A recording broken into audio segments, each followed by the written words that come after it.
Now we're going to kind of switch a little bit, and we're going to ask a few maybe more personal questions about you as coaches.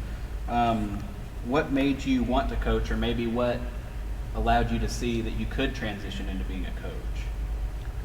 I mean, I've always been a teacher, and so I've enjoyed that. I get a lot of job satisfaction out of teaching anything. Obviously, my life being soccer, it lent itself to that. I felt as though as a player I had some outstanding coaches that coached me all the way back to England with a player like Alan Ball, who played for England in the '66 World Cup, having that and then coming over here being with the Sidekicks with Gordon Jago and then Tattoo.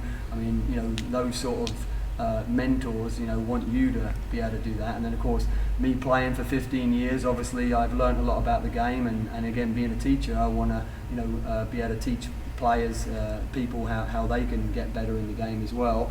And as a lot of you know, there's quite a few kids that are out there on the team now that I actually coached at a younger age at some point, and now they're in the professional ranks. So, there's a lot of relationships.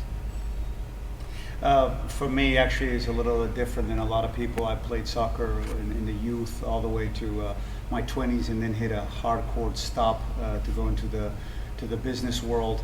But always over the years had a passion, and as a hobby, coached always men's adult and regional tournaments or cash tournaments in the area, and also outside in other states. And so at this point, it was a perfect opportunity to come on board and to utilize the skill set of managing large groups and small groups of men, and in order to obtain a result and a goal, and also to having to wear a dual hat, which is also GM last year.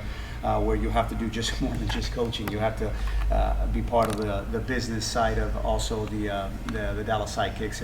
And now with a little bit more time, we have Josh, and we have Nicole, and we have some people with great skill set helping in the back office that is allowing for the team to now start growing in a healthy direction, a stable direction for years to come. Well, we're certainly glad that we get to have you back in the soccer world. What is a piece of advice that you received that you think really helped you as a coach? Well, lots of advice down the road. I mean, one thing is that everybody has their ideal of playing, and trying to make sure that you're not too robotic in how you do it, and give obviously these professional players, which are different than coaching youth, which I'm involved in on a day-to-day basis as well, trying to give them a little bit more freedom to express themselves, and not want to joystick them exactly where they want to be on the field, and trying not to overcoach too much and let it happen. For me, it's more about power of conviction when working with a large group of men inside of a locker room, to make sure that everybody's on board, everybody believes in the goal and what we're trying to accomplish. And I think that last year, to do that shift of culture took some time, but I think that the boys at the end started buying in, and I think we got real good buy-in, Nick and myself, into now establishing a new culture. And I think that as time goes by, those things that were taught to me, in terms of everybody, whoever believes will follow, and will give 120%. I think we're going to start seeing the results of that here in the near future. Great. And then our final question here: what motivates you as a coach? I mean, I think having a competitive edge, whether I was a player or whether I'm a coach, want to be successful, want to get that championship ring, and I think the same drive as a player of wanting to do well is there from the coaching point of view. It's a completely different situation and a way of doing it, but I think there's always that competitive drive. For me, it applies not just to coaching, to anything in life, is to have a vision, to have a group believe the vision, execute the vision, and obtain the goal of the vision. And so that is displayed into coaching today.